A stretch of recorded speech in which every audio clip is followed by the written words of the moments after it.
Ons is dan op hierdie donderdag vanoggend by die wapenrusting van God en ons kyk na die skild van die geloof.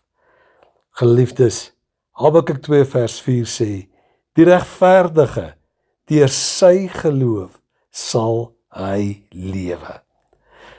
Op Sondag,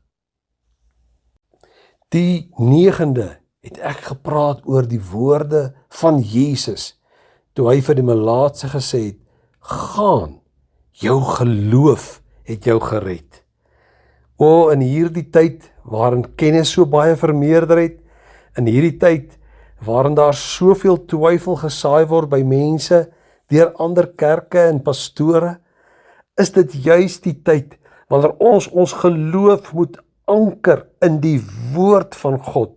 Jy moet self die woord van God ondersoek, en sien dat Hebreërs 11, die groot hoofstuk oor die geloof, vir ons duidelik kom leer en sê, dat die geloof is 'n vaste vertroue op die dinge wat ons hoop, en 'n bewys van die dinge wat ons nie sien nie, en as ons nie geloof in ons harte het nie, kan ons God nie behaag nie.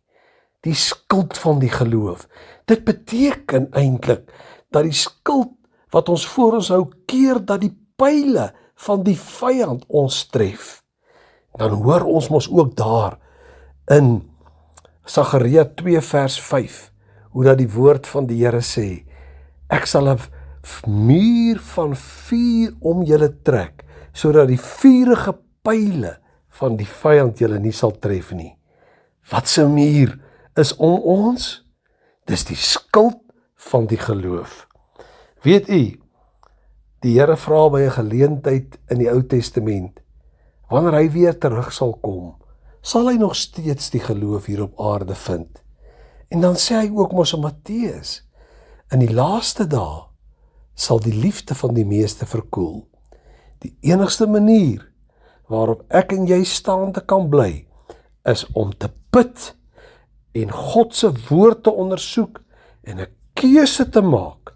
Ek glo, ten spyte van wat vertel word, ten spyte van die twyfel wat gesaai word. Ek glo, omdat Christus deur die geloof in my hart woon. Het jy die wapen, die skild van geloof aan voor jou?